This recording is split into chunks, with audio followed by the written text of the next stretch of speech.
Co-host. So my co-host Aaliyah, I love Aaliyah. What she bring to the game? Because I love brings Aaliyah. She laid back. She laid back though. She don't speak as much, but she laid back. But when she do speak, it's like, damn, you know what? You got a point. Aaliyah, she is something else, and I love Aaliyah. And honestly, she was not my first co-host. When I first started, I started by myself, and then I started saying, "Oh, hell, let me see if a co-host. Let me get some co-hosts." And I started with a guy and a girl, and then kind of what happened with that? Because you did start off with two other co-hosts. You had a man, you had a woman. Mm-hmm. What happened with that situation? So it became a thing where it was like we had to, most of the stuff that we was paying for, I paid for mostly everything. I paid for everything actually. But when it came to the building and the studio, I was like, okay, you guys want to have some kind of creative control or something? I need y'all to do something. Like, I'm gonna pay for the building, I'm gonna pay for the stuff, but can you send $33? You know what I'm saying? It was like that, like $33 for the building or that time that we're here. And it was fine, but it's like they wanted to be basically. I served my time here. Right. And that's kind of where I was at with it. Like I said, it's no bad blood with Nietzsche or China, because those are the main two people that I work with closely. Yeah. Everybody else, we cool. Yeah. It ain't nothing. For sure. Nah, that's what's up, man. Shout out to Nietzsche. I just wanted to ask y'all that. Cool. I'm cool with both of y'all, man. You know what I'm saying? But y'all need to be good, man. Again, like you stopping what you doing to help somebody else that ain't really appreciating you. Like, it was like little petty stuff that I was how would you say he didn't appreciate you? Like, I would say, like, okay, so he told me to do he told me a co-host. Oh, okay. Yeah, that's why you thought we was bullshit. We gonna go over to it. Hey, man, yo, man. Welcome back to another episode of Trap Set Network, man. Hey, thank y'all for tuning in for us, man. We've been having great engagement within the network as far as like what we've been posting. So just keep liking, commenting, and subscribing for us. Hey, but today, man, we got a real dope guest I'm excited about. And I'm going to tell you one thing. When I first got into podcasting, I started watching this person. Yeah, I know a lot of people saying her. A lot of people saying she do a lot. She's an entrepreneur, has her own talk show, podcast, The Culture Ticket. But right now, I'm going to let her speak for herself because this was just an introduction.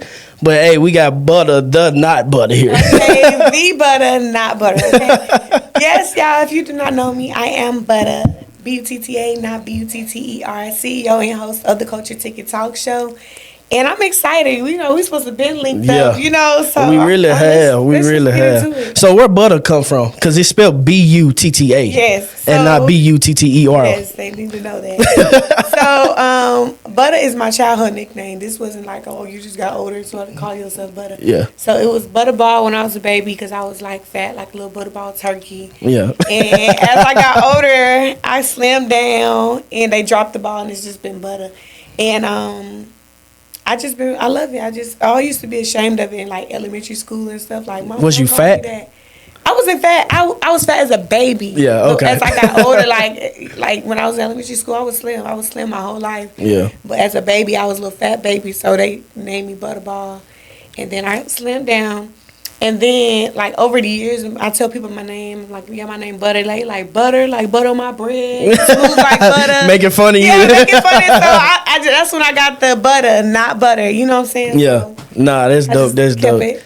So it's actually a meaning to it. Okay, cool. Because I thought, you know what I'm saying, people, grow up in the hood and we grow up with these crazy ass names, like anything that can come with something that remembers you from your childhood. But you didn't take offense to it, though. A lot lot of people do sometimes. Because I get it all the time. I still get it to this day. Like, what's your name? Butter? Oh, like, because you smooth like butter? Yeah. Oh, my God. I mean, That probably be them flirting, though.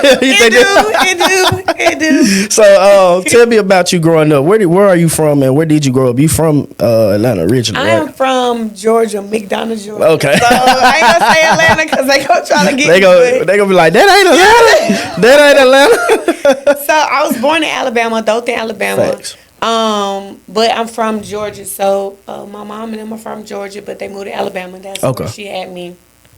I moved to after Alabama, we moved to Albany, Georgia. Okay. And I remember staying there till about age 4, and we moved to McDonough, and I've been there ever since. And I moved around a couple of times, but we end up coming back. So I'm from McDonough because that's what I know the most. That's what you know. That's why. Okay. You know, so is it a rural type of town? Like it ain't no urbanized city. Is it more like rural type of town? Yes, it's the country. You know, it ain't like country bumpkin. Country. It ain't like that. Country it ain't bumpkin. like, you know, country like that. It's better than Alabama, but I ain't from Alabama. I'm from Memphis. No, I'm saying but you was in Alabama. You know how country Alabama is. Yeah, so, Alabama country. So like it is country, but like you know, you may go down, you may turn a corner and see a couple cows and horses and stuff. But that's fine. I like that. I don't want to be a city girl. I like to drive to the city and have fun. Yeah. Even though I'm still kind of slick, a little city girl, yeah. But I like to drive to the fun, drive to the action. Gotcha. So I still think that I'm gonna probably still stay in McDonough or somewhere in that area. I like facts. McDonough. That big personality gonna stay. We call it Maclanta. Maclanta. Yeah, Maclanta. So y'all go. So pretty much with your big personality, you think you gonna want to stay in Maclanta as you call it? Yeah, as my home with my big personality, I can travel. My goal is to be traveling. So just like I travel down here, I'm still gonna go back to McDonough. Facts. So yeah, I want to stay down there. Facts. Like, I can have different areas and homes in different areas, but where I want to be is somewhere in the country. I don't want to be anywhere where I'm hearing car horns and stuff all the time. People probably say you like that though, cause like every time we see you on Instagram, it's like you in the motion of the action of doing something 24/7. Yeah, but I'm understanding. But when people look at you, they'll look at you and be like, "She always on the go." I know she about the nightlife and the urbanization and what she like doing in the city. They'll never think you a country girl. But I'm really not. I'm not into the nightlife. Y'all just be getting that. So who is Butta? Yeah. Give me that. Who is Butta? Let's start there. See, Butta outside of the cameras. Who is Butta? Outside of the cameras, Butta is you still get what you see. So I'm still gonna get cute, get dressed up. But Butta is in the house and she sleep by 8 o'clock. Old as hell. Yes, the Butta is sleep by 8 o'clock. You know, and I wake up about like 7, 8. I get my beauty sleep. Yeah. You know, you get up early though. You do get up early though. I get up early. I don't like to be outside like that. Like I'm not a club goer. I think I did all my clubbing in college days. Yeah. And I'm just not the club type no more. You know, I like to be safe. I don't want to be running from gunshots and stuff. You know, so Atlanta gets crazy. I'm more of like a lounge type person. Like we can go chill, smoke some hookah or something like that, dance. If I go out to a club or something like that, it's with a group of people in a special occasion. Like for here, we're with the reality show, so we were to go out, then that's cool. But I'm chill, and if I got an event to go to, I'm gonna handle my business, go to the event. Facts. But if it's a late night event like that time, because when I be on live and y'all be on my live, I ain't gonna lie, I be tuning in to her. I do be tuning in to your live because like you will get back and you'll just be driving at some crazy hours. And the crazy thing is I'm up at that time because I'm just generally either jotting down podcast notes or looking at someone else's podcast and just learning or whatever the case may be.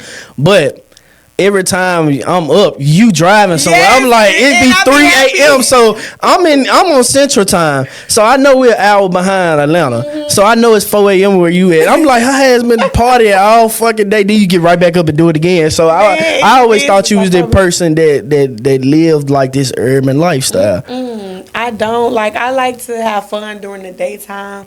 If I'm gonna be outside, it gotta be a reason. I'm not the type that's like, oh, it's the weekend, let's go outside.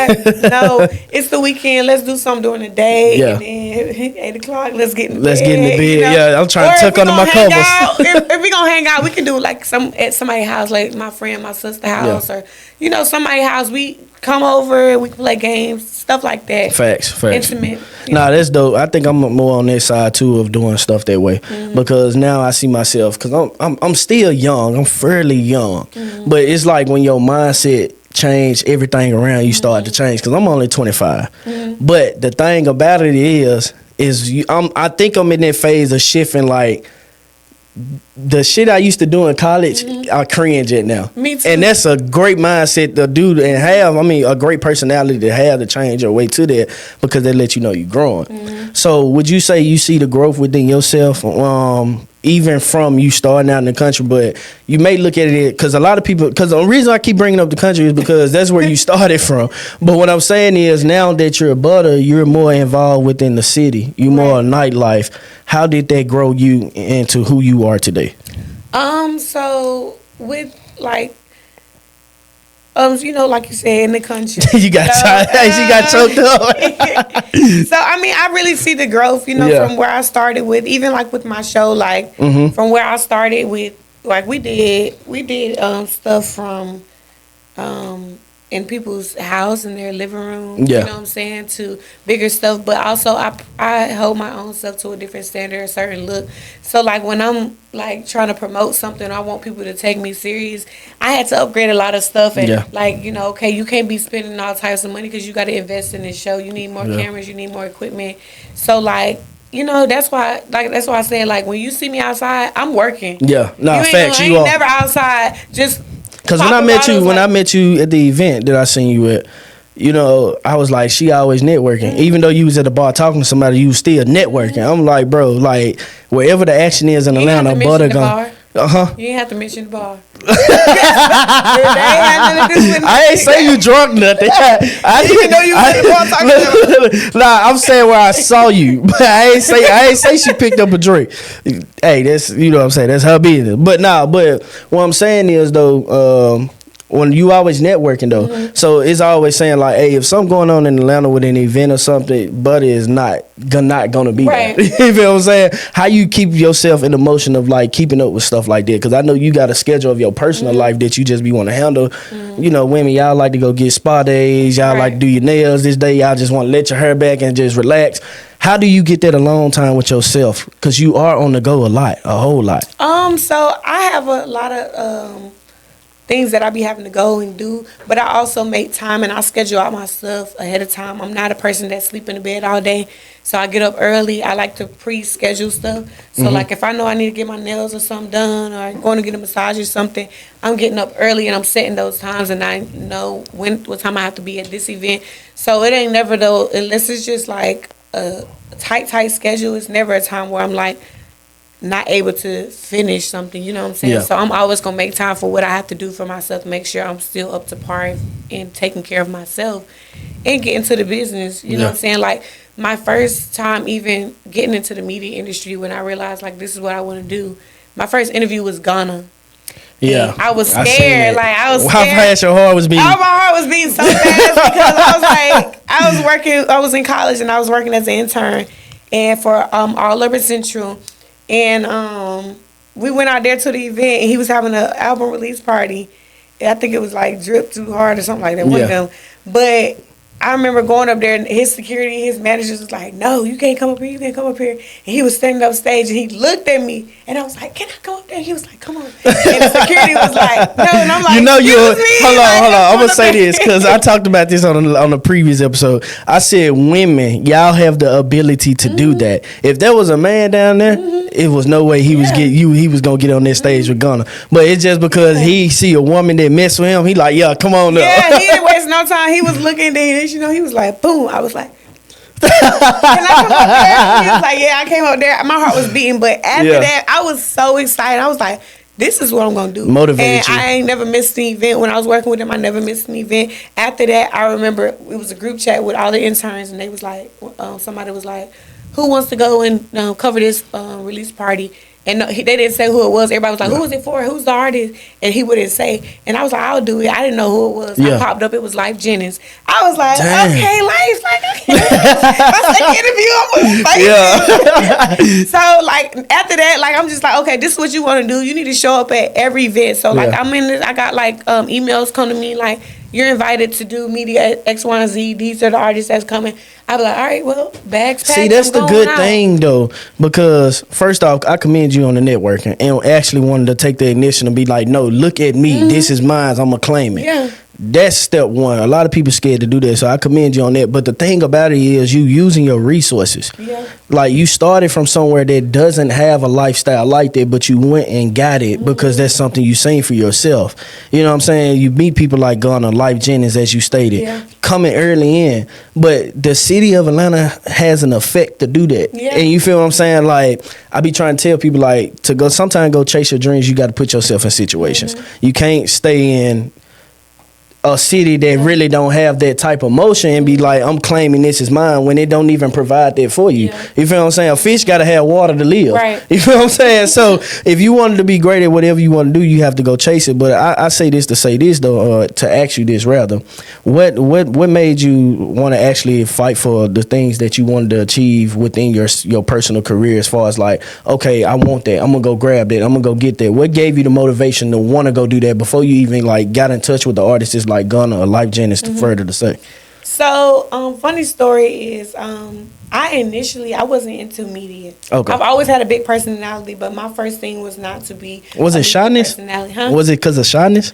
I don't think I was never shy. I've always Okay. been an outgoing person, but I wanted to be a veterinarian. I like animals. My dream was. You getting me an animal vibe? Cause my mama, shout out to my mama, she crazy about her 2 dogs. Yeah, I wanted to be a veterinarian. I was like, I'm gonna have me an animal hotel. It's gonna be a luxury animal hotel. I had that figured out. Yeah. And then my senior year, I think Full Sail University came and they started explaining their media program. I was like, okay. Yeah. I want to be in some movies or something. They was making it sound good, and then my sister went to Clark Atlanta first. Okay. She graduated.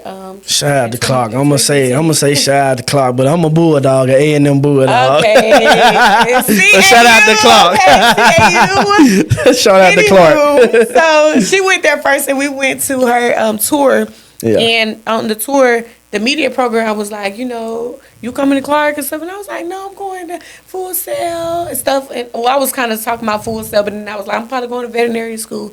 Then they started showing me the media program. They were showing me all the celebrities that came out of Atlanta that we watched, and I'm like, oh my gosh! And I made up my mind. I was like, I want to do media. Like, I want to do media. So yeah. Did that make you find, okay, when you got into Full Sail, right? You go there. I didn't get into. Oh, you didn't. I was going to apply, but I didn't. I went to Clark. Oh, you went to Clark first. instead. And Okay. And they sold you the HBCU lifestyle. Shout out. That's exactly what happened to me though, because I previously took a football scholarship and went to Missouri Baptist in St. Louis. Went there for a semester, hated it. Right. Grades was subpar as hell. I just didn't give a fuck about school. Just being honest, because we was practicing at least 3 times a day. I'm not finna do no damn homework when I gotta be up at 6 in the morning and hear this man tell me to go to the weight room. It didn't matter. So I started failing, but to the point was of me saying this is that I ended up going to Alabama A&M homecoming. And my twin sister was already there. So we went to 2 different schools because I had the football scholarship. And so when she ended up going there or whatever, the crazy thing is she was like, yeah, just come down for the weekend and because it's homecoming week. I'm like, damn, I got to drive. This is going to be a little stroke, but I'm coming. It's like 7 hours, but I'm coming. So I ended up going or whatever. The damn concert had, and I knew, this how I knew I was coming. I was sold. It had fucking Keisha and Gucci Mane.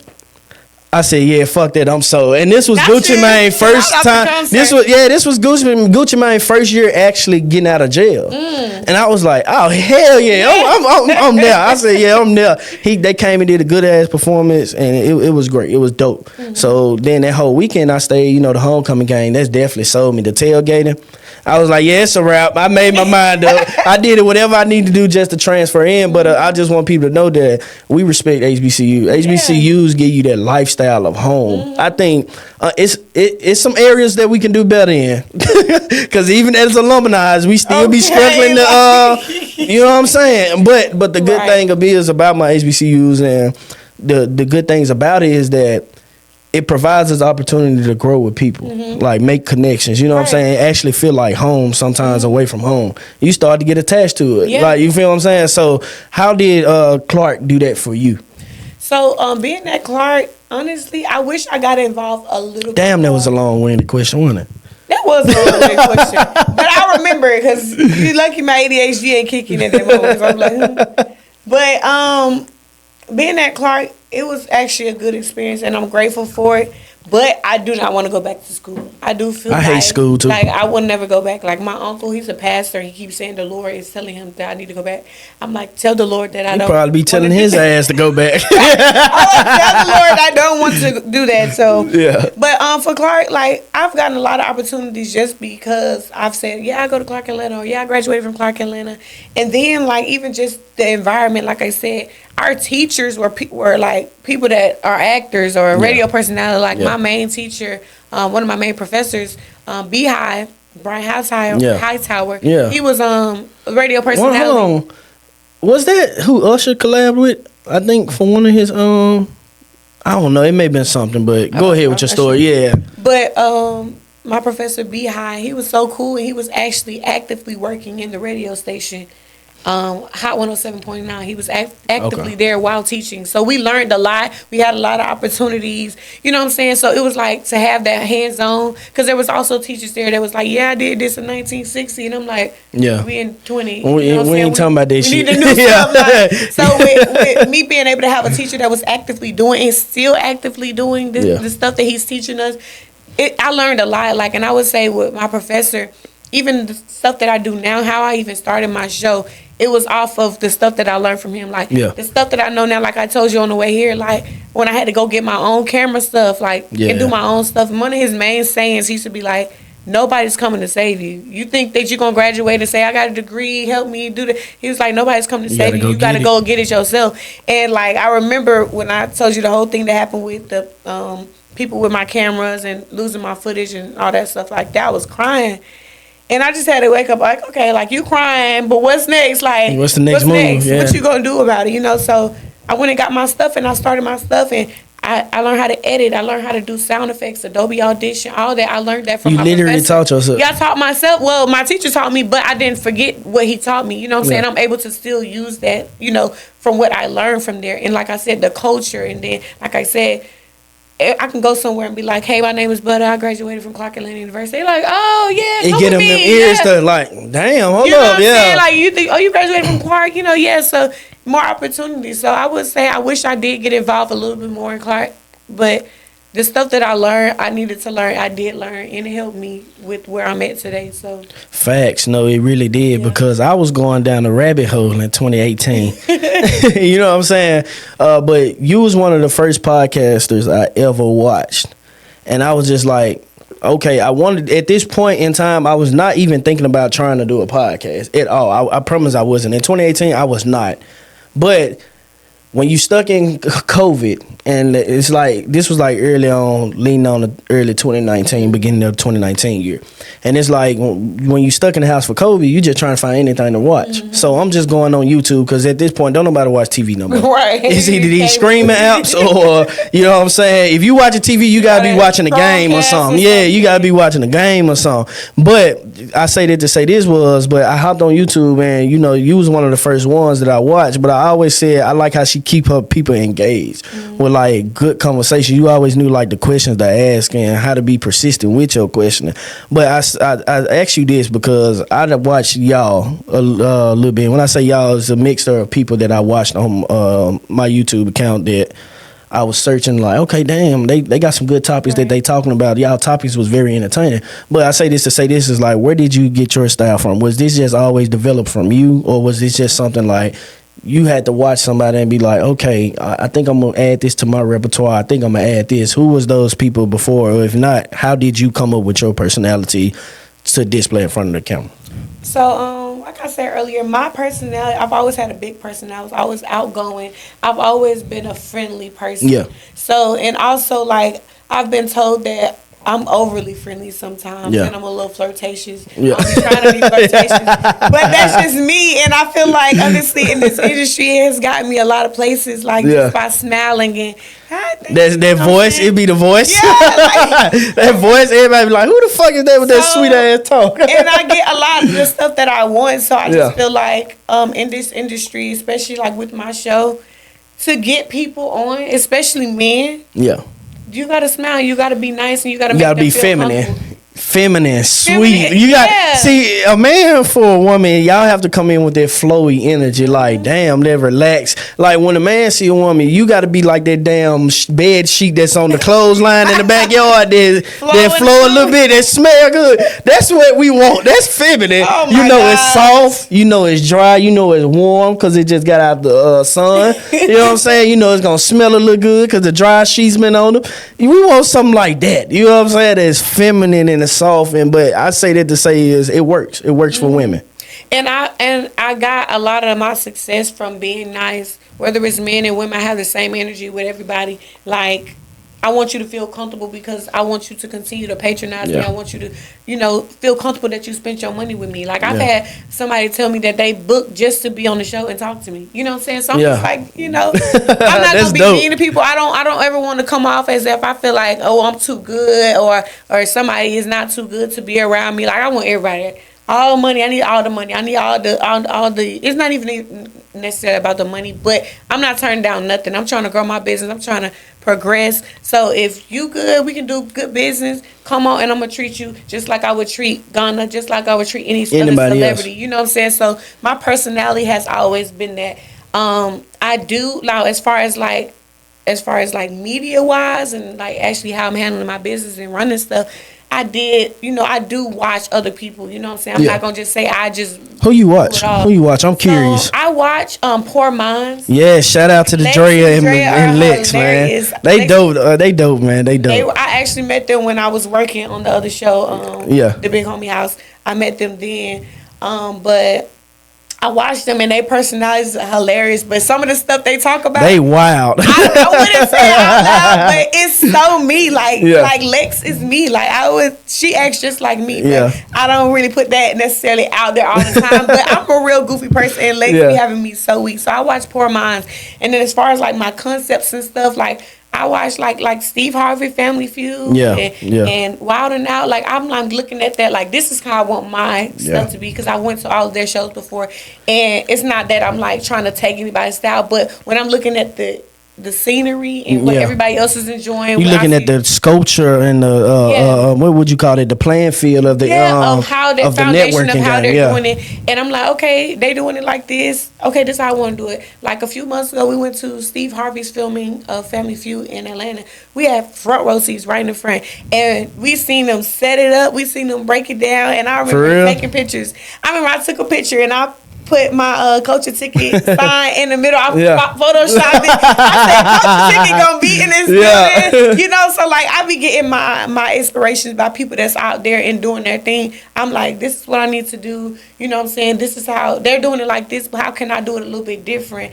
But it's just engaging. You know what I'm saying? So I do watch other people and try to get like some stuff going. Facts. No, that's dope. That's dope that that we can always learn from somebody else by looking at them.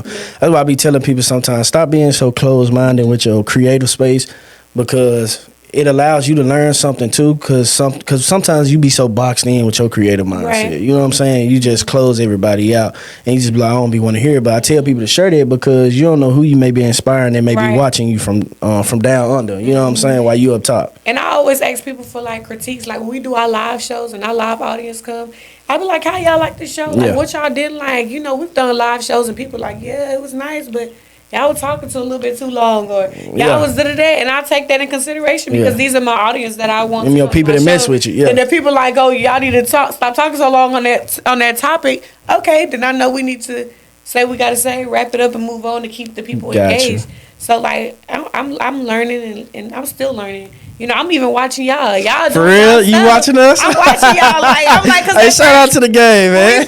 When we first met, you know what I'm saying? Y'all was like, I'm gonna put y'all on. I'm like, okay, everybody say that. Okay, we'll lock in. Yeah. But like, that little lock in.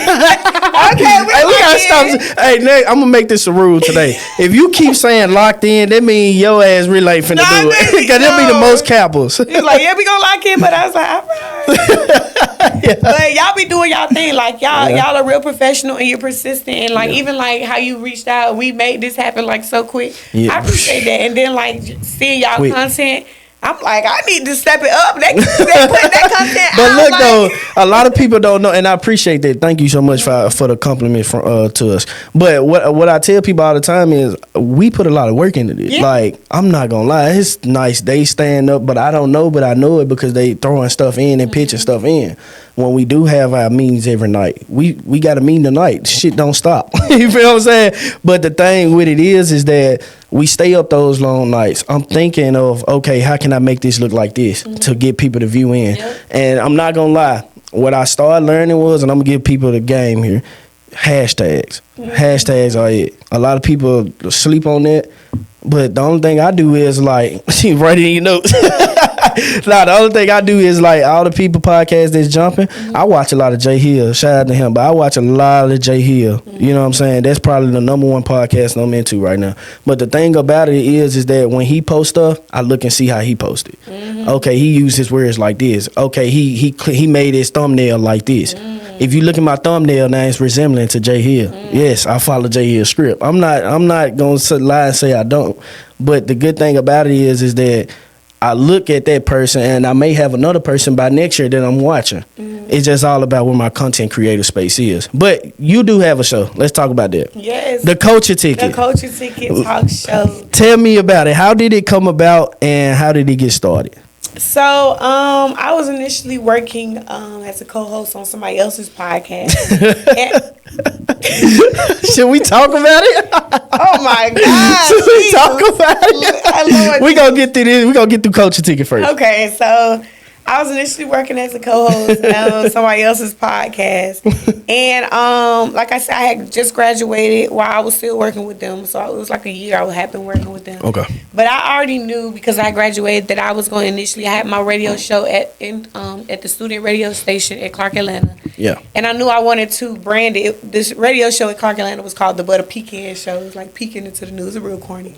Yeah. What the heck? I guess because school displaying it. I guess it. It was cool though. I used to interview the artists and I used to have people there. I was doing my little hustle. I was charging people until somebody had told on me. But anywho, after the year working as a co-host, I initially it was like kind of started falling downhill and started getting a little weird. So I'm like, yeah, you know, it's time for you to start your own stuff anyway. People been like, hey, Butta, when you start your stuff, you know, and I know I always wanted to have some kind of creative control over something that I'm doing. Like I said, I graduated. So I just went through this process, like trying to figure out a name, trying to figure out something that is a platform for black artists and black entrepreneurs and influencers, because my main thing, like I was always trying to like connect with artists. Like I have an ear for music, you know what I'm saying, and talent. And I feel like it's not really much platforms out there for artists that are like affordable and actually like legit. That want to expose that themselves. want to get people exposure. And I'm like, it's so many up and coming artists that don't have the exposure. Or like influencers that don't have that exposure. And no, I'm not a big influencer or anything like that, but I feel like... Yes, you are, bro. What? Stop that shit. I just told you, I was watching you before I got to this. Well, okay, I'm saying like... So stop it, bro. I'm not going to say it. I ain't even going to We talking about gunning and shit, life jitties, and you talking about some... Yeah, I'm not an influencer. Yes, you are, bro. Okay, so I'm just saying like, you know, well... I feel like, you know, it's more people that had more stuff at the time that I started that could offer more, but I still, like, I'm going to start somewhere. I want to be a part of somebody's journey. Like, yeah, I'm up here now, but Butta gave me a chance when I was down here. Butta gave me a chance when I was coming You want up. to be that success story. I wanted to be a part of that, you know what I'm saying? I wanted to be a part of somebody and not being pushed over, overlooked, or overcharged for stuff, you know what I'm saying? Like, I was thinking, like, my whole thought process was, like, 106 and Park, like how we gonna bring that back? Like I can see myself doing like 106 and Park and all that stuff like that. So came up with a name. I changed the name like multiple times. What was it at first? Now it's Culture Ticket. What was it at first? What was it before? I think I had initially it was called The Ticket. Is it? Yeah, it was. That's crazy because I only remember Culture Ticket. No, I never put it out there. I'm talking about during the thought process. Okay. Yeah, I was about to say the only one I know is Culture Ticket. I made the logo and everything. I went through making. I'm like, nah. And so what Culture Ticket came from is like I wanted to, you know, get your ticket into the culture. Like, from like after you come on the interview, we like the vibe, we chilling, you rap, you freestyle, play the game. Okay, you got your ticket into the culture, stuff like that. Make it real fun. You know what I'm saying? Inviting. And that's what it came about. So I started getting artists to come on there, and we just started filming. Facts. So, yeah. Nah, I think it's dope. I think it's a dope show because I like how y'all make people buzz and do that shit. Yeah. A lot of them questions you asked, I would have got wrong. A lot of people, it's surprising how many people get. I'll be like, you don't know that? Yeah, I think because it's the moment of spare of somebody asking you right there. But you know the answer. You like, damn, I know. I should have said that. Yeah, I should have said that. But no, I like it because it's dope. Y'all do bring culture in it. Talk about your co-host. So my co-host Aaliyah, I love Aaliyah. What she bring to the game? Because I Aaliyah love brings Aaliyah. a whole She lot. laid back. She laid back though. She don't speak as much, but she laid back. But when she do speak, it's like, damn, you know what? You got a point. Aaliyah, she is something else, and I love Aaliyah. And honestly, she was not my first co-host. When I first started, I started by myself, and then I started saying, "Oh yeah, let me see if a co-host. Let me get some co-hosts." And I started with a guy and a girl, and then kind of What happened with that? Because you did start off with two other co-hosts. You had a man, you had a woman. Mm-hmm. What happened with that situation? So it became a thing where it was like we had to, most of the stuff that we was paying for, I paid for mostly everything. I paid for everything actually. But when it came to the building and the studio, I was like, okay, you guys want to have some kind of creative control or something? I need y'all to do something. Like, I'm going to pay for the building, I'm going to pay for the stuff, but can you send $33? You know what I'm saying? It was like that, like $33 for the building or that time that we're here. And it was fine, but it's like they wanted to be basically the CEO of my stuff. So they wanted to own the content creation of it. They wanted to change up what I had already had. And what I told them was, I don't mind ideas, suggestions, but I may not always accept them. And I have that right because this is my stuff. Yeah. I pay for everything that we're using. You do. You're sending me $33 for the building. Okay. But you ain't paid for none of this equipment. So let me ask you this, because they probably looked at it in a co-host aspect of okay, she already has a platform, right? And she's already been paying for this. Did you ask them to come be co-host, or did they inquire about being co-host? They asked about. So I had made a post. I was looking for interns. I was looking for co-hosts. And I think I said models. Just different people to be part of the team. They specifically asked me, like, sent me reels and pictures. Like, I think I should be a co-host. So I'm like, okay, come to the show and, let's do a show. Dry run. Yeah, and to see what it was. I'm like, okay. Come back and let's do another one. And it was cool. It started off really good. They were very entertaining. You know what I'm saying? Yeah. I liked it. Because the guy was funny. He was funny because y'all did a live show together. Yeah, we did a live show together. And it was dope. It was dope. Mm-hmm. I just, because this is my question to you. Because they may have came in as like, Butta already paying for the production. Mm-hmm. Butta already handling marketing or whatever the case may be to make Culture Ticket run as it need to run. They probably didn't think of the aspect of us coming in as co-hosts. Mm-hmm. We have to pay and pitch in for your platform. It was already like explained. Oh, so y'all mentioned it. Yeah. Yes, okay. Hey, this is what I'm expecting of you. And it wasn't necessarily that I needed $33. It was just the fact that I feel like if you want to come on and you want to be, it's just about investing. I need you to pay to play. Like, I need you to feel like you're invested in this just as much as I am. Yeah. Because at the end of the day, you can get up just like they did and walk away, and I'm still gonna be here because this is my baby. This is what I put together. You can walk away any moment. Yeah. So if you're gonna come and you're gonna be at the events and all this stuff for free with me and all this stuff like that, you got to do something. You got to invest in something behind this name. You know what I'm saying? So it's like, can you bring some cups? Can you bring some ice for the guests? Put some logos on the cups and stuff. Because I paid for everything, and I made sure I paid for majority of everything, almost 100% of it, unless it was like little extra stuff, because I wanted it to be clear that this is my stuff. Yeah. I ain't asking y'all to buy no lights. I ain't asking y'all to buy no cameras, no tripods, no nothing, no logos, no. And that's the most expensive stuff. That's the most expensive stuff. All I'm asking is, can you bring some cups? You mind getting some ice? Cups. You mind getting a bottle for the guest that's coming? Yeah. But if I got to do everything, but then you want to say this is what you feel like should be going on the show, you don't have that creative control. Yeah. A lot of people that was don't kind of what that. that. And it's like I said, I'm open to ideas, but I don't have to accept it. That's like me coming to your stuff. I can say, I think that you should do this. You can say, okay, I like that idea. You don't have to use it though. Yeah. You're not obligated to use it. So I think sometimes people get it confused where they feel like, you don't never want to take my advice. I don't have to. Yeah. You know what I'm saying? No, and so I think what was the icing on the cake for that though is the guy, it was him first. We got in an argument about a guest that he wanted to come on the show.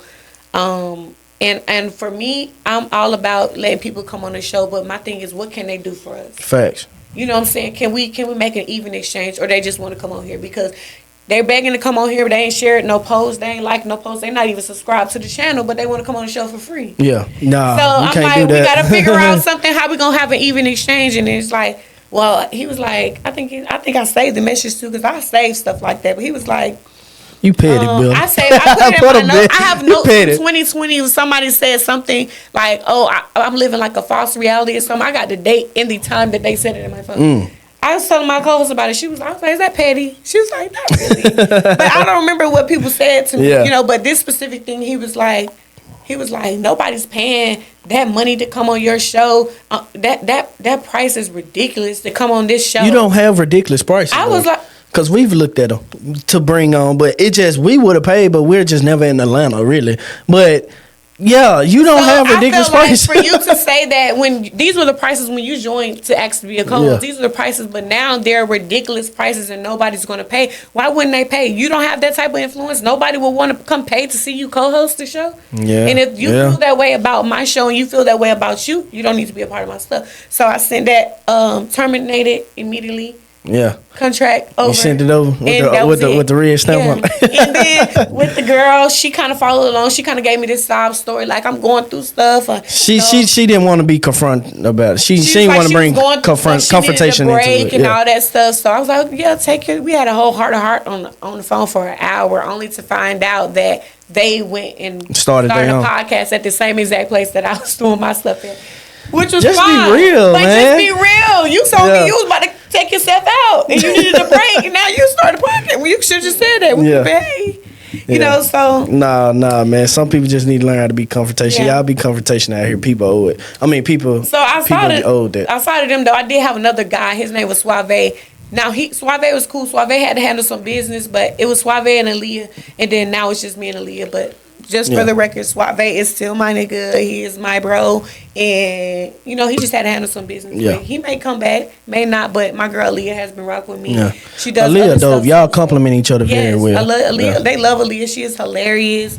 And she's a boss as well. Like, she got her own business going on. Yeah. Casting, modeling agencies, and she does makeup. I might have to hit her up. Hey, man, we might need some models in our trap set gear. She does grants and everything. So we in the process of getting grants and stuff for culture tickets. So we basically helping each other out. Yeah. She brings something to the business. If she walk off from this seat, this leather seat, I need to think about something. Yes.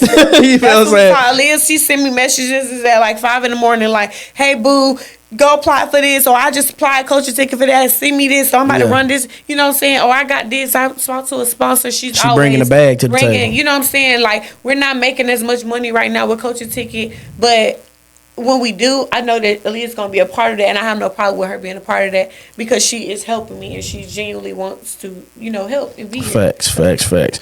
Now, let's talk about this because he's my guy, Nietzsche. Shout out to Nietzsche, man. But I do have to ask because all in a spare moment, you were with Ugly Money, right? Mm-hmm. But it's happened all in a moment now to where you're not there anymore. Right. And it was like we never got an explanation on why you left. We just was like, where the fuck is Butta? Like, because we know you was rocking with Nietzsche over there at Ugly Money. And shout out to Coach Blue and them and all of them over there at You and Me. Great people. But what the hell happened between you and Ugly Money? He said we didn't get an explanation. We did. This shit left off like a sad reality show. Not that you supposed to explain it, right, but it was pretty much of like neither one of y'all ever talked about it, and it was like one of these right here. We don't want nobody to know. Like everybody just cover their eyes. Well, it wasn't nothing. It really wasn't anything like bad blood or anything like that. I still love Ugly Money. You know, we still talk occasionally. Yeah, Nietzsche cool, man. That's my guy. I just filmed something with China Monet, you know what I'm saying? Yeah, shout out to China. With Culture Ticket literally like a few weeks ago. But I did feel I did see that. I did feel like I feel like even like before I started Culture Ticket, I was always kind of like pushing what I really wanted to do to the side to help other people. You know what I'm saying? And I feel like I was kind of in that position, like you doing a lot. And you kind of getting really not too much, you know what I'm saying? Yeah. And then the environment, not Nietzsche and not China, you know what I'm saying? Some of the other people that were just in the circle, it started to become like a little bit uncomfortable with some of the stuff that was kind of going on up there. But it was nothing like no bad blood. But overall, I just had to kind of make a business decision. It was not really nothing like personal 100%. It was more business. Like, you got your own business. Okay. Focus on this. Yeah. And everything else can come later. Come later. Okay, because that was my whole thing about it, because it was like, you know what I'm saying, we just never got the explanation from neither one of y'all to be like, because I know he shared a lot of personal stuff that he has going on, because he's a content creator. Nietzsche is Nietzsche. But that I know from his side of things, he more open and willing to tell stuff. You know what I'm saying? But, you know what I'm saying, we never got that from you as well. So that's why everybody was like, okay, what the hell happened? Yeah, it wasn't nothing bad, like, oh, where we got to go on there and like explain what happened. No, I wasn't looking for it. We wasn't looking for an explanation, but it was just like, damn, like, what the fuck? You know what I'm saying? Is Butta still under you and me? Or is it just, I don't fucking know. Where did she go? I'm not with them right now. You know, everybody's still cool. We still, you know, like, we see each other, we talk, you know what I'm saying? But as far as like me being China's road manager and everything, because I was working real close with China, you know, producing her music videos and just working with her real closely, her stylist and stuff. I just don't do that anymore. You know, I had to kind of pull back and like focus on, you know, but I enjoyed my time. I learned a lot of stuff. I learned a lot of stuff from Nietzsche. I learned a lot of stuff working with China. You know what I'm saying? I experienced a lot of They things. got a creative minds over there. They really do. Shout out to them. Nietzsche, he definitely did his thing with, you know, Ugly Money Studios. You know, it's just sometimes you got to know when your time is up and when it's time to. I served my time here. Right. And that's kind of where I was at with it. Like I said, it's no bad blood with Nietzsche or China, because those are the main two people that I work with closely. Yeah. Everybody else, we cool. Yeah, you know, it ain't nothing. For sure. Nah, that's what's up, man. Shout out to Nietzsche. I just wanted to ask y'all there. Cool. I'm cool with both of y'all, man. You know what I'm saying? But y'all need to be good, man. Nah, he doing dope. Yeah, shout out to Nietzsche, man. He doing dope. Yeah. So, I hate to keep bringing it up, though. What happened with Kodak? With Big Homie's house? Because that's where everything started at. You know what I'm saying? Bro. Because, like, he, you know what I'm saying, I think he went on 85 South, and you know what I'm saying, I think Carlos asked him how he got co-host or whatever, JoJo, and he just kind of stated, like, you know, where I had a co-host, and, you know, certain shit went on, issues or whatever, and she could just never be on time or whatever for production. Oh. If I'm saying it correctly. Okay, I didn't see that. But I just wanted to see, like, what was the thing there? What happened with that between you and Big Homie's house? So so that was a show that I was previously on before I started Culture Ticket. and before you started working with Nietzsche, right? Yes, way before I started working with Nietzsche. So this was like, I want to say 2017, 2018, 2019? It was 2018, 2019. Yeah, between that time. Because I was watching. I know they like, how the hell I was about to graduate college. So I got into it. Kodak started his show. He sent a message to our intern group when we were all up in Central. And he was just like, you know, I'm starting my show, y'all. It's Mondays at 2:30. So, you know, pull up. Whoever want to be on the show, pull up. And I just started coming. Like, I was just like, okay, you know, he's the internship coordinator. He got his own show. Let me, you know, come. Like, I ain't doing nothing. So I used to come. Every Monday I was coming on time. Yeah. And it started being to a point where I was the only one coming on time. So I don't know the time part. I don't know. That's what I'm saying. But you know what I'm saying. I mean, I've always been a person that was on time. Yeah. If I'm late, something had to really happen. You can ask anybody. I'll be at the place an hour early. Yeah. Like, hey, I'm here already. You need anything? Yeah. So that was me. So, it was a point where I was coming like every Monday, ready to go. I had done started like a game segment. He was like, you know, I want you to start a game segment. I seen that. You know, a segment for you. He didn't say game segment. He said, I start a segment for you that you can take, whenever you leave this show. That's what he said. So he basically saying it's yours. He said, it's your creative idea. I want something that you can use after you leave the show. If you're no longer a part of Big Homie's house, I want you to have something that relates to you, that Butta know you for. So I came up with the game segment, which is now Culture Ticket Revoked. Yeah. So it was Black Card Revoked at first. I was using their game, but with Culture Ticket, I made my own questions up. I started remixing stuff. I started looking at like the history and stuff and made my own stuff. Made it Culture Ticket Revoked. So we started doing that, and then like I came in one day, he was just like, him and the videographer was like, you know, Butta, let's talk real quick. You know, you've been consistently showing up. You've been the only one showing up. You know, I think you deserve a co-host spot. And I'm just like, oh. okay. Damn, that's what's up. Yeah, I know they so had I to was make you happy feel about good. that because I'm like, I was being consistent. Yeah. I wanted to be there. I wasn't getting paid. I didn't ask to get paid. I was interested in doing it.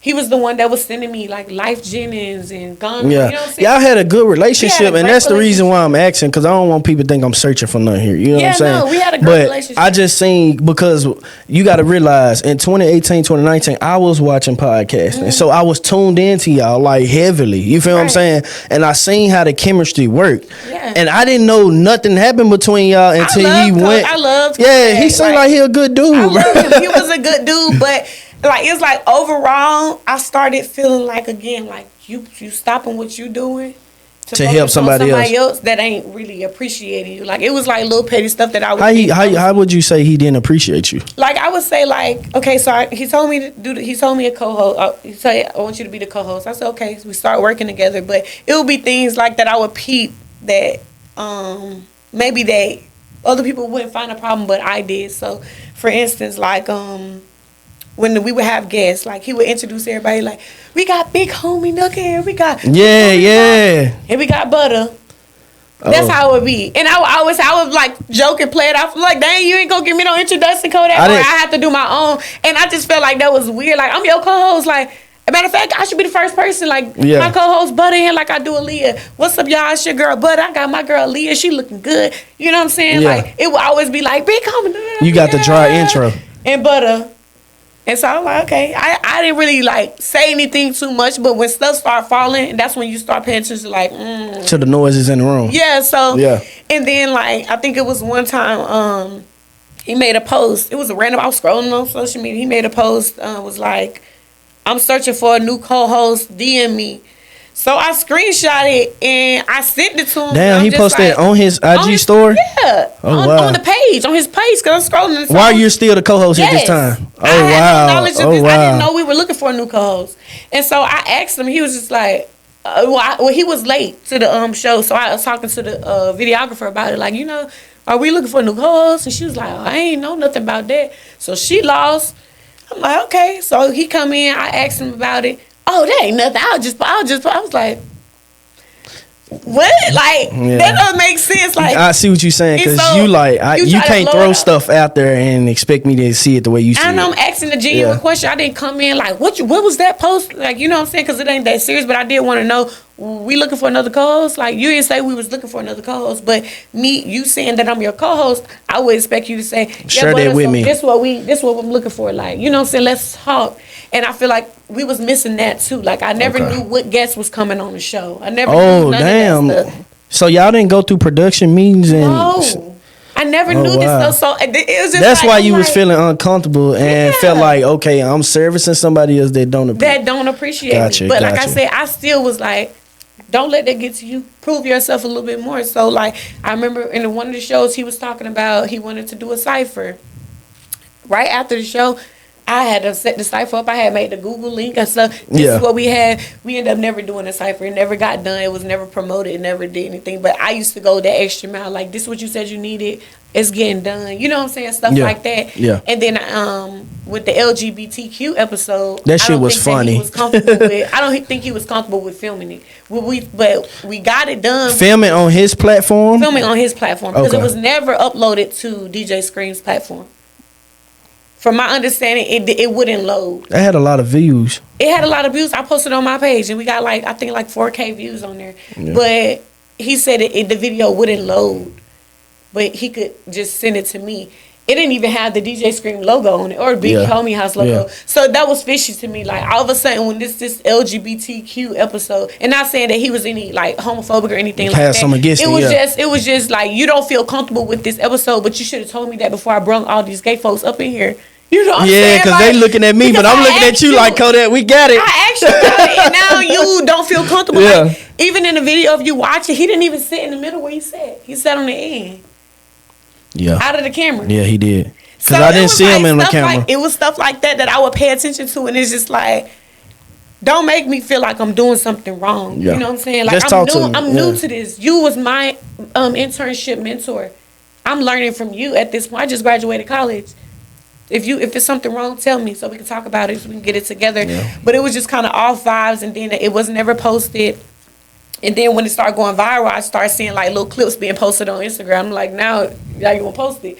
But and I think the icing on the cake, it was about to be New Year's. We took the rest of that month off. I think December. We took the rest of that month off, and we was gonna start fresh the New Year. So then he posted on, I don't know if it was New Year's or something, or Appreciation Day or something, but he made a post and said, I just want to thank a few people for helping me start not Coaching Ticket, Big Homie's House, yeah, and stuff like that. He specifically tagged every person. He did not put me in it. He didn't say thank you to my co-host, and I was there on first episode. Oh wow! And so that rubbed me the wrong way. That would have drew the last straw for me too. That was like the last straw, because all this stuff was building up to this point. And when I seen that post, like my feelings was hurt. Yeah, my feelings was real hurt. Like what? Like he named everybody. Everybody. And when I addressed it, it was still like a blur off. Like, oh, I ain't mean to do that. How? Yeah. And even when it was addressed, you're supposed to make that right. My bad, but I truly apologize. That was not my intention. As a matter of fact, I'm about to repost it and make sure I post it. That wasn't done. And like, I don't know if it's just me. I'm a woman. I'm emotional, but that bothered me because I feel like I was showing up for like a year straight. Wasn't getting paid. Wasn't doing nothing. Didn't ask to get paid. Didn't care to get paid. I wanted to do this with you. I feel like we had a good relationship. And this was the start of the media industry. Like, I graduated college. I'm ready to go. And after that was the last straw. Like, I washed my hands with it, and I started doing my own stuff. And literally, like, when I hadn't heard from Kodak from the moment that I addressed that, I hadn't heard from him for months. I think it was like maybe like a month or two or a month and a half. And when I started Coaching Ticket, I had already talked to the CEO of the building that we was filming at. I had talked to the owner of that building that we was filming Big Homie House at. And I didn't feel like I needed necessarily to explain that to Kodak that I'm going to be doing my show here, or I'm thinking about doing my show. But anywho, after I finalized the deal with the owner, basically said I can do my show there. And this is the property manager owner of the studio. Owner of the studio that we're doing all the shows at. Yeah. We talked to each other. I've been there for a year now. So I said, I want to talk to you. You know, I think I want to create a show, and I want to have it here. He's like, okay, we can talk about it. We had a whole meeting, and after that meeting, I called Kodak. He didn't answer. I called the videographer called me because she seen me there, and she was like, what you was doing here? So I started explaining to her. She was like, okay, you told Kodak? I was like, no, I ain't told him yet. I'm gonna call him. So right after I hung up with her, I called him, and I'm like, you know, I just had a meeting with what's name. I'm supposed to be starting my show, and he said I can have it. And he's like, okay, that's what's up. Like, I'm happy for you. Like, oh, you whatever you need, I'm here to support you. Yeah. Like, okay, standing beside you. Yeah, he like, I'm standing beside. I was like, okay, thank you. You know. And then next thing you know, I was unfollowed. And then when I did my show there, the next day I did my show there, I get a voicemail on my messages. And he was like, yeah, this Kodak, I just want to let you know that, you need to call Drika, whatever he said her name was. You need to call Drika and set up your payment, you know, to pay for the building and stuff. She was like the owner's sister or something. Okay, she just handling the day-to-day operations. Yeah, just so he's like, call her and set up your payment and stuff for the podcast and stuff doing there. Mind you, I don't talk to the owner. He said we good. Like, you can do this for free until you start picking up. And so I was like, what? Like, wow, I haven't heard from you in a month. Yeah. And you calling me talking about I need to set up my stuff when you find out that I filmed my first show there. I had done filmed it. So was this before, did y'all have this conversation about you setting up your payment for the building before he unfollowed you, or this is when you found out y'all got off the phone and you was like, this man unfollowed me? No, that was after. After I had the meeting with the man about using my stuff there, I called Kodak immediately and told him. He was like, oh yeah, I'm supporting you. And then, like, as the weeks and stuff go by, as I'm preparing Coaching Ticket and getting ready to start my stuff, January 28th was my birthday, which is where I filmed it. I noticed that he had unfollowed me. And I was like, oh, okay. And then, so that's when I got the call, too, the voicemail from him, like, yeah, but... Hey, you could take a sip of your water. I ain't tripping.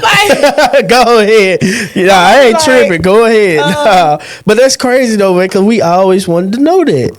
Yeah, so he was like, I need to pay. So I called the lady, and I'm like, yeah. So Kodak called me and said, she was like, yeah. So, yeah, you need to pay. She coming at you like, yeah, like you need to pay it. And I was like, okay, well, how much is it? $150 an hour. It's gonna be. I was like, well, I talked to Dre, and he told me you don't talk to Dre. You talk to me. Like I handle that. So I'm like, okay, see, I know what happened now. This was a sabotage. You're upset that I'm starting my stuff. This is sabotage. You like, oh, she gonna do her show and she need to pay. Why? Nobody else is paying. I had a relationship with him. We've been working here for a year. And then, so I ended up calling the owner. He didn't want to answer no more calls. I guess they had a conversation. Yeah, they going back and forth, making him the middleman. So I ended up letting it go because I'm like, he probably don't want to be in it. It is what it is. Found a new building. I found another building the next week, and it's just been up since there. Yeah. But that was the icing on the cake for me. But what I will say is, last year for National Women's Day, he did make a post and he put me in there. Yeah. So now we got to some medium ground, man. We got to some medium ground. We have not spoke or seen each other since 2020, but he did make that post last year, and I liked it, and I commented on it, and I respected that.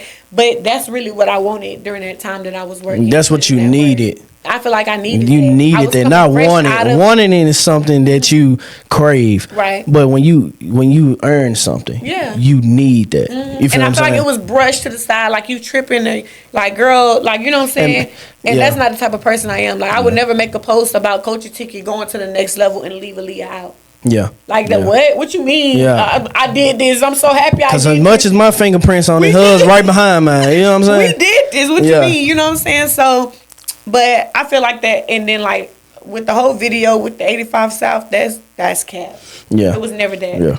And because I think somebody else told me something about it, but I never really watched the thing fully. And this is crazy because, like I said, I wasn't searching for it. It's just 85 South is one of the shows I watch. Yeah, who the fuck don't watch 85 South? You feel what I'm saying? So I was watching it, and you know what I'm saying? I just so happened to watch the episode while I'm at the gym on the treadmill, and I'm like, you know, I'm going to watch a podcast episode. So I turn it on, and I'm like, damn, okay, Big Homie had the episode. Let me tune in, and all of a sudden I hear the question. I said, whoa, what the fuck? I had to what's the little double tap the bag back on YouTube on your phone? I'm weak. Yeah, I was like, hold on, let me hear the question. But nah, he wasn't speaking like real negative about you, nothing like that. It was just like a brief moment of him discussing it. But I thought I should bring it up because we never heard an explanation like from the Nietzsche situation. It was just like y'all just moved swiftly. Yeah. But we know something happened. Yeah. And you know what I'm saying? I feel like for viewers like us that watched y'all, that damn near feel like they walked the steps with y'all, we needed to know that. Yeah, and I do feel like that was needed because even when I left, there was so many people hitting me up like, but what happened? Like, you know what I'm saying? So I wasn't the only one. People were sending me screenshots of like the comments like, where Butta, where Butta, where Butta, where Butta, where Butta. And I was like, that means people was watching me and people liked me and people loved me. And I'm just going to take that away. I'm not the type of person that I go on social media and I bash anybody. I never bashed him. You know what I'm saying? I talked to my family about it. I cried about it and I let it go. But I was never the type, like, I'm about to go on Instagram and make a video on live and talk about it. Same thing with any other situation. And so that's why I really never got addressed. You know what I'm saying? I didn't know that this was a conversation on 85 South show. Yeah. But, you know, I'm just not that type of person to go and try to talk about it or explain it. But if people did DM me, because people used to message me for a good 3 to 5 months afterwards, like, Butta, like, where you at? Like, what happened and stuff? And I'm just like, you know, it didn't work out. Because we just followed y'all and we seen that. But what I want people to understand, they still got to a common ground. Y'all cool, as you would say. Y'all mutual. What's this, Butta? I haven't talked to him since 2020. Nah, but I'm saying, but y'all mutual though. After the post, I mean, it's cool. Respectable. Like we can speak, we can say what's up across the street. You know what I'm saying? Okay, that's respect. That's mutual. That's mutual saying the things. But y'all both have grown in y'all respective ways. Yeah. He's now doing his thing, and he's doing his big thing with Big Facts now with Shy and what's his name, Bank and Scream and the rest of the crew. And you also as well is too. You doing something with You Got It All reality TV show, right? Yes. Talk to me about that and how did that come about? So, You Got It All reality TV show. It is a reality show. The one you got the fight on, but I'm gonna let you introduce this. I'm gonna let you introduce this. I was trying to put that. We can't put it behind you. It's a story. It's a story. So you should have never fought. Oh my god. So I was going through like this phase where I was like, what can I do to get Culture Ticket some more exposure? And so I tried out for a TV show on Now That's TV. I didn't get it. And I was like, yeah, this might not be for me. This TV stuff. They was fighting and stuff. And I'm like, this may not be for me. This may not be for me. So, and then she came up. She was auditioning for another show from someone that was a cast on Now That's TV. And we followed each other. And so when she created, her name, well, she is CEO of the show. Her name is Adama Kendall. I done gave her a whole good. Yeah, no, she so cool though. I'll tune in on the live CEO one Mother time. Dame, y'all, she is doing her big one with You Got It All. We on season 2 right now, but shout out to You Got It All. She sent it to me in my DM. It was like, basically like, this is what I got going on. So I was like, okay, I'm gonna do me an audition video. So I did it. She sent it back, and she was like, they sent the email back immediately. It was like you have been selected, you've been cast. So I was like, okay, I'm gonna do it. This was last year. So I did it. We filmed it April last year, and like the first day I got into a fight. And it was like kind of like shocking because it's just like, oh my God, like this is not what I want to do. I ain't ratchet like this. Me. Like, I only fight when I got to. I know how to control myself. I feel like I gotta protect myself and stuff like that from crazy stuff. But it happened. What happened in that particular situation though? You have to tell me. Oh my God! So with this situation, it's crazy. Real quick, because I know we about to get ready to end. But what happened with it? The fight? Yes, like how did it start? Tell me that. How did it start? So I'm the type of person, I don't cuss for real. Yeah. Like if I say a cuss word, it's probably something in the song or something like that. I don't like when girls call me bitch. I don't do hey bitch. I don't like that. So I correct people real quick. Like don't call me that. So like in the group chat prior to us coming to the thing, they were talking and I just kind of put that out there like don't talk to me like that. I don't like that. Real respectful. And it was like her and a couple other people like, well, you gonna have a hard time in the house. Kind of already giving me trouble. I'm like, oh my God. Trying to start it up. Yeah, I'm like, oh my God, here we go. But when we got in the house, that energy was not there. It was no energy. And we started doing a little talent show, and I was presenting Culture Ticket. We playing the Culture Ticket Revolt game. She bust up in the room. She got a pepper spray in her breast. Oh, she was coming to pepper spray. She was coming. Yeah, it was crazy. And so she came in there and she like, when is this over? Like, when my turn? So I just like slid out the shoes real quick. You already knew what time it was. Yeah, because you coming in with weapons, I slid out and I just started, I charged. I didn't get to hit her in that moment, but because security had broke it up. But we went out and I was talking to security, like what's going on? Is this a setup? Why she walking in while I'm doing my stuff? She runs up. So we just start fighting. They broke it up again. She go upstairs. And she get a taser. So while I'm talking to security, he trying to calm me down. She come down like, zzz, zzz, zzz, zzz, zzz, zzz. I'm like, did you just tase me? Did you just tase me? The taser actually touched you? Yes, it touched me. Yes, I wasn't shaking, but it touched me. Yes, she zipped me. Like, I was like, and that was my first time. And I was shocked. Oh my God. I had an asthma attack, everything. And, but after that, she got eliminated. She got kicked out the house. And we continued with the show, continued business as regular. I still did what I had to do. But she is good as sued. Yeah. I definitely sued her. You won the lawsuit? I did. There we go. Get that bag secured. Yes, so I need all that. No, most definitely. Yeah. Real quick, though. So you doing some good work with them right now. They brought you back for season 2, but not as a cast member as. I am here as productions and a host. Like, I'm kind of hosting. But I'm also just kind of doing it behind the scenes. Like I'm doing like production, confessionals and stuff like that. Kind of behind. I do want to come back to season 3 as an official host. Yeah. But I'm just kind of doing my thing behind, using my film and editing, directing skills behind the scenes this time versus on the cast. So they're doing season 2 right in Virginia Beach, and they're filming like right now. I just had to walk away to film this with you. But they're doing their big one. I think they got like 20 people in the house. A few people got eliminated.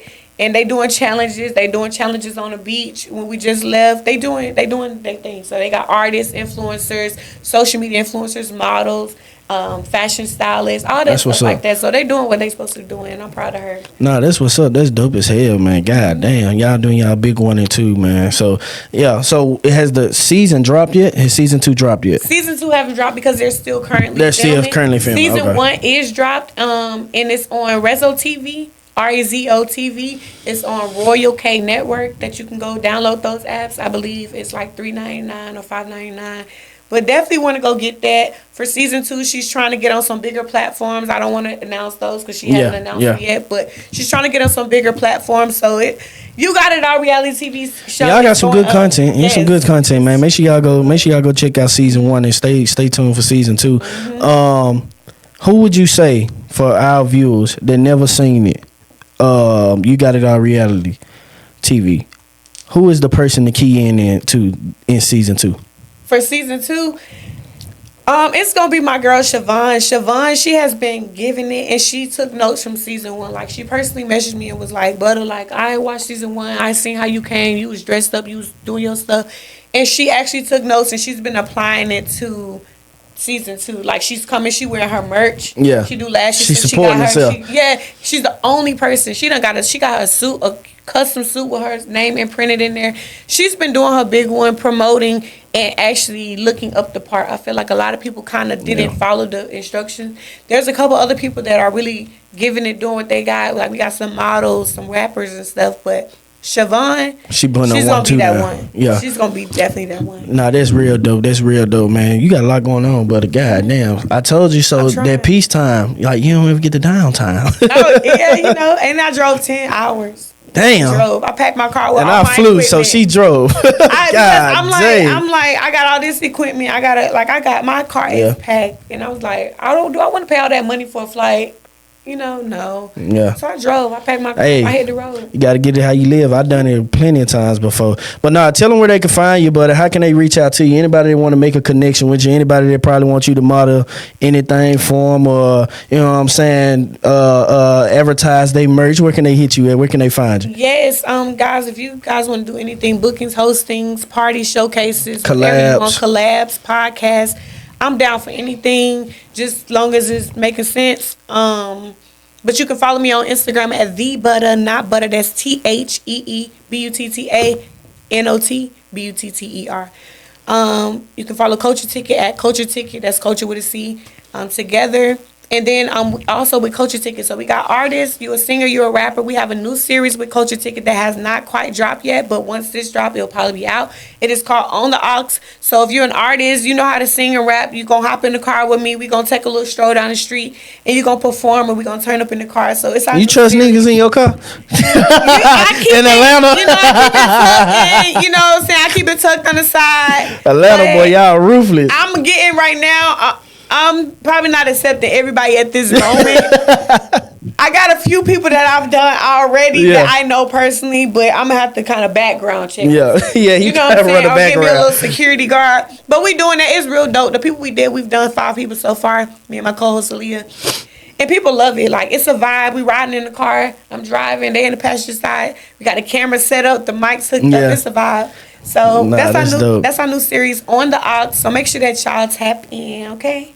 Let's go. Let's get it, man. And thank you for having me. I appreciate it. Nah, for sure, man. Nah, I told you, because the thing that we do over here at Trap City is, like, we want to bring in entrepreneurs. We're about educating. We're about keeping up with our trend of people who actually putting in the groundwork. Right. You know what I'm saying? And we felt like you were that type of person. And not only that, shit, I've been watching you since day one. I want to talk to the people I've been watching. You feel what I'm saying?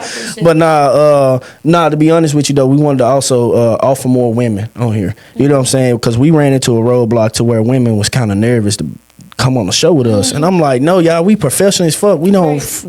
A lot of people think that if I go on the podcast with dudes, they gonna flirt with me. They gonna do that. I'm gonna feel uncomfortable. Nah, I'm professional as hell. I want to get the film and get the fuck. You know what I'm saying? I do business. We do business over here at Trap City. So don't y'all ever feel like, you know what I'm saying, we unprofessional, man. Just come on. I like to have a conversation with people. Yes, I appreciate it. I feel very comfortable. Hey, dope. We had a dope conversation, man. Hey, but look here, man. Make sure y'all go like, comment, subscribe, man, to Trap City Network via YouTube. Also as well, man, make sure y'all check into our game streaming as well, man. We're going to have a lot more guests coming in on that. We finna go crazy with that. But make sure y'all go check that out. And that's dropping every Monday and Friday, if I could say, every Monday and Friday. New episodes dropping every other Saturday.